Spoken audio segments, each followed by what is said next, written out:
ശ്രീ ദാമോദർ പ്രസാദ്, തെരഞ്ഞെടുപ്പ് ഉദ്യോഗസ്ഥർക്ക് പിഴവ് പറ്റിയിട്ടില്ല എന്ന് കമ്മീഷണർ പറയുന്നില്ല. പറ്റിയിട്ടുണ്ടാകാം. ഈ ബൂത്ത് ലെവൽ ഓഫീസർമാരായി തന്നെ 10 ലക്ഷം പേരുണ്ട്. ഇനി രാഷ്ട്രീയ പാർട്ടികളുടെ ബൂത്ത് ലെവൽ ഏജന്റുമാരുണ്ട്. ഇവർക്കൊക്കെ തന്നെയും കാര്യങ്ങൾ കണ്ടെത്താനും പരിശോധിക്കാനുമുള്ള സമയമുണ്ടായിരുന്നു. അന്ന് എവിടെയായിരുന്നു എന്നുള്ള ചോദ്യമാണ് ചോദിക്കുന്നത്. അപ്പോൾ പൂർണ്ണമായും പിഴവ് രാഷ്ട്രീയ പാർട്ടികളുടേതാണ്. സമയത്തിന് പരാതി ഉന്നയിച്ചില്ല. അങ്ങനെ പരാതി ഉന്നയിച്ചിരുന്നെങ്കിൽ കാര്യങ്ങൾ പരിഹരിക്കാമെന്ന്. ഇപ്പോൾ ബീഹാറിന്റെ കാര്യം നോക്കൂ. ഇനി 15 ദിവസമുണ്ട്. നിങ്ങൾക്കിതാ സമയം ഉണ്ട്, 15 ദിവസം. ആ 15 ദിവസത്തിനുള്ളിൽ നിങ്ങളുടെ പരാതികൾ തരൂ എന്നാണ് കമ്മീഷണർ പറയുന്നത്.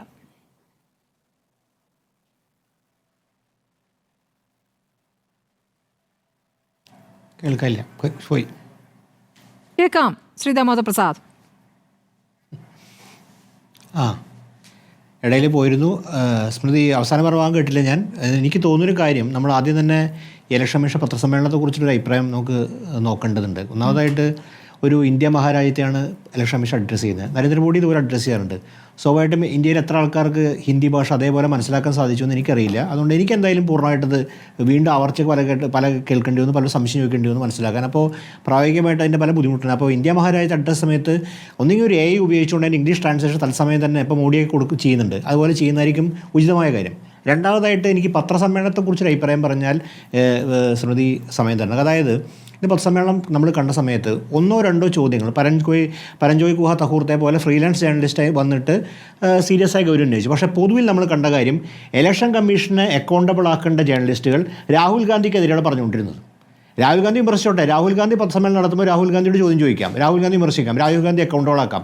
ഇലക്ഷൻ കമ്മീഷൻ അക്കൗണ്ടബിൾ ആവുന്ന സമയത്ത് രാഹുൽ ഗാന്ധിക്കെതിരെ എന്താ ഇലക്ഷൻ കമ്മീഷൻ ആക്ട് ചെയ്യുന്നില്ല എന്ന് തുടങ്ങി രാഹുൽ ഗാന്ധിക്കെതിരെയുള്ളൊരു ഒരു ഒരു ആയുധമായിട്ടാണ് പ്രത്യേകിച്ചും ഹിന്ദി മേഖലയിൽ നിന്ന് വരുന്ന പല പത്രങ്ങളുടെ പത്രപ്രവർത്തകരും സംസാരിച്ചു. വളരെ ചെറിയ ശബ്ദങ്ങൾ മാത്രമാണ് വ്യത്യസ്തമായി ചോദിച്ചത്. മാത്രമല്ല, ഗൗരവമായിട്ടുള്ള ചില ചോദ്യങ്ങൾ ഇലക്ഷൻ കമ്മീഷനോട് ചോദിക്കാൻ പലരും വിമുഖതരായിരുന്നു. പരഞ്ജോയ് ചോദിച്ചു എന്നുള്ള വസ്തുതയാണ്. കുറച്ചുകൂടി മൂർത്തമായിട്ട് ചില ചോദ്യങ്ങൾ ചോദിക്കേണ്ടായിരുന്നു. ആ ചോദ്യങ്ങൾ ഉന്നയിക്കാനായിട്ട് വിമുഖത കാണിച്ചു. ആ ചോദ്യങ്ങൾ എന്താ വളരെ കൃത്യമായിട്ട് ഒന്ന്, നേരത്തെ പറഞ്ഞ പോലെ ഈ സർച്ചബിൾ PDF എന്ന് പറഞ്ഞാൽ ഡാറ്റ മോഷ്ടിക്കാനുള്ള ഡാറ്റയിൽ നിന്ന് എടുത്തുകൊണ്ടാതിരിക്കാനുള്ള പ്രൊട്ടക്ട് ചെയ്യാനുള്ള ഈ ഡാറ്റ പ്രൊട്ടക്ട് ചെയ്യാനുള്ള ടെക്നോളജി ഉണ്ട്. ഈ സർച്ചബിൾ PDF ആവുന്ന സമയത്ത് ഡാറ്റ പ്രൊട്ടക്ട് ചെയ്യുന്നതിനകത്ത് ഈ നമ്മുടെ ഇമേജ് എടുത്തുകൊണ്ട് മാനിപ്പുലേറ്റ് ചെയ്യാൻ പറ്റാത്ത തരത്തിലുള്ള ടെക്നോളജി ഉണ്ട്. അതൊന്നും അത് അറിഞ്ഞില്ലെങ്കിൽ ആ ടെക്നോളജി ഉപയോഗിക്കാൻ പഠിക്കണം. ഇതൊക്കെ ചർച്ച ചെയ്യപ്പെടുന്ന കാര്യങ്ങൾ. അപ്പോൾ ആ കാര്യം ശ്രദ്ധിച്ചില്ല. 2, പ്രധാനപ്പെട്ട കാര്യം എനിക്ക് തോന്നുന്നത് ഈ പ്രൈവസിയും അതായത് എലിവേറ്റ് കൊണ്ടുവന്ന രസമായിട്ടുള്ള കാര്യമാണ്. 1 പ്രൈവസി, 2 ദാരിദ്ര്യം. അപ്പോൾ ദരിദ്രത്തെ ഇന്ത്യയിലെ ഒരു വലിയ ദാരിദ്ര്യത്തെ ഉന്നയിച്ചുകൊണ്ട് കാര്യം വീടില്ലാത്തവർ പറഞ്ഞ ഒരു എന്താ പറയുക ഒരു സഹാനുഭൂതിയുടെ രാഷ്ട്രീയ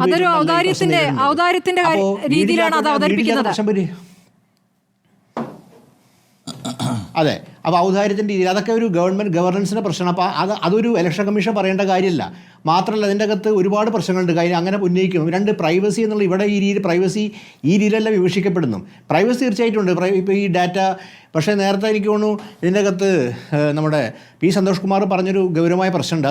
അതുകൊണ്ട് ഇപ്പോൾ AI ഉപയോഗിച്ചുകൊണ്ട് ഈ ഡാറ്റ ഞങ്ങൾ ചെയ്യാൻ പോകുന്നു. അതൊക്കെ ഒരുപക്ഷെ ഇലക്ഷൻ കമ്മീഷൻ നാളെ കോടതി പോകാൻ സാധ്യതയില്ല. കാര്യം AI ഉപയോഗിച്ചുകൊണ്ട് ഇലക്ഷൻ ഡാറ്റ ഉപയോഗിക്കാൻ ഒരു തേർഡ് പാർട്ടി സോഫ്റ്റ്വെയർ ഉപയോഗിച്ചുകൊണ്ട് ഡാറ്റ എന്ന് പറഞ്ഞ് രാഹുൽ ഗാന്ധിക്കെതിരെയും ഒക്കെ സുപ്രീം കോടതിയിൽ ഇലക്ഷൻ കമ്മീഷൻ അല്ലെങ്കിൽ BJP തന്നെ പോകാൻ സാധ്യത. അതൊക്കെ സൂക്ഷിച്ച് വേണം കൈകാര്യം ചെയ്യുന്ന കാര്യം. നമുക്ക് നിയമത്തിൻ്റേതല്ലാത്തൊരു മാർഗ്ഗം പ്രതിപക്ഷത്തിനാണ് എടുക്കാൻ പറ്റില്ല. അപ്പോൾ അതുകൊണ്ട് നമ്മൾ AI സോഫ്റ്റ്വെയർ ഉപയോഗിച്ചുകൊണ്ട് ഈ ഡാറ്റ ഇതിൻ്റെ അകത്ത് എടുക്കുകയാണെങ്കിൽ അതിന് പ്രത്യേക അനുമതി മേടിക്കേണ്ടി വരും, നന്നായിരിക്കും. അല്ലെങ്കിൽ അത് വിമർശിക്കപ്പെടാൻ സാധ്യത. അതൊക്കെ നമ്മൾ ആലോചിക്കേണ്ട കാര്യമാണ്.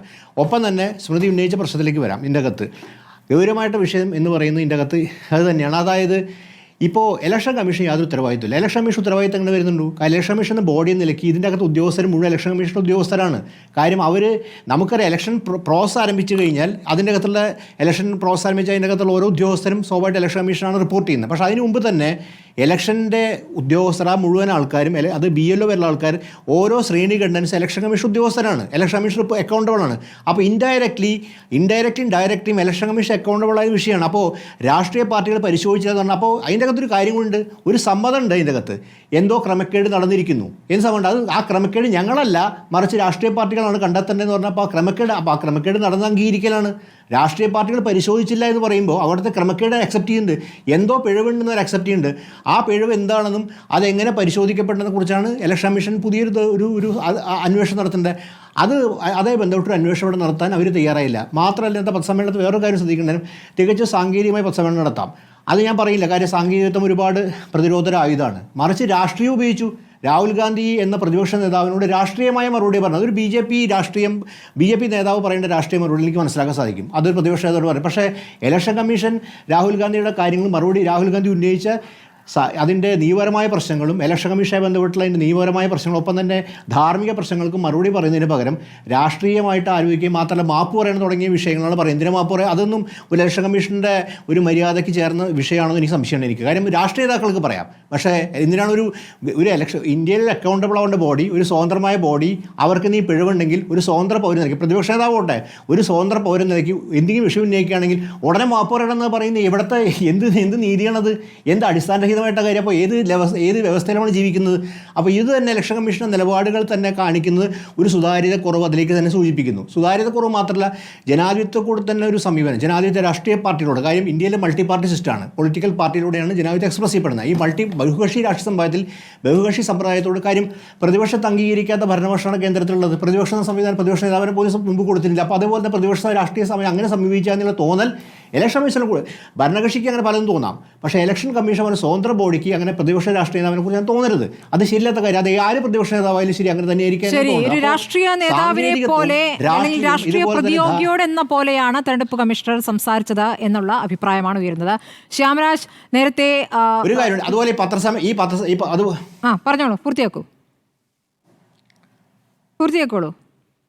അല്ല, ഞാൻ ഈ കാര്യം കൂടെ അടിവരായിട്ട് പറയാതിരിക്കുന്ന കാര്യം ഇതൊരു അവസരം എന്നുള്ള നിലയ്ക്കാണ് പറയുന്നത്. കാര്യം നമ്മുടെ ഇത്തരം പത്രസമ്മേളനങ്ങളിൽ ഒരു ജേർണലിസ്റ്റിൽ പുലർത്തേണ്ട ചുമതലയുണ്ട്. കാര്യം ആ വിഷയം ഗൗരവമായി പഠിച്ചുപോയി അതായത് ഈ മാധ്യമപ്രവർത്തനം എന്തിനാണ്? ജനാധിപത്യത്തിൻ്റെ കാവലാളുകളാണ് മാധ്യമപ്രവർത്തനം. അവരെ അക്കൗണ്ടബിൾ ആക്കാൻ വിധേയമാണ്. ഏത് ഇൻസ്റ്റിറ്റ്യൂഷനാണെങ്കിലും ഏത് അതോറിറ്റി ആണെങ്കിലും നമ്മുടെ ലീഗൽ അതായത് ലെജിറ്റിമേറ്റ് സ്റ്റാറ്റ്യൂട്ടറി അതോറിറ്റികളാണെങ്കിൽ അവരെ അക്കൗണ്ടബിൾ ആക്കാനുള്ള ബാധ്യത മാധ്യമങ്ങൾക്കുണ്ട്. അതാണ് മാധ്യമങ്ങളുടെ പ്രവർത്തനം. ഇന്നത്തെ പത്രസമ്മേളനത്തിൽ അത് വളരെ കുറച്ച് ആൾക്കാരെന്ന് കണ്ടുള്ളൂ. വളരെ സങ്കടകരമായിട്ടുള്ള അവസ്ഥ ഇന്ത്യൻ മാധ്യമ പ്രവർത്തനത്തെക്കുറിച്ചും ഇന്നത്തെ പത്രസമ്മേളനം തുറന്നു കാണിച്ചു എന്നുകൂടി പറയാം. അത് ഈ വാർത്താ സമ്മേളനത്തിൽ മാത്രമല്ലല്ലോ ശ്രീ ദാമോദർ പ്രസാദ്, നമുക്കത് തുടർച്ചയായി കാണുന്നുണ്ടല്ലോ. അതിനൊരു പ്രത്യേക പേരും നമ്മൾ പറഞ്ഞു കേട്ടിട്ടുള്ളതാണ്.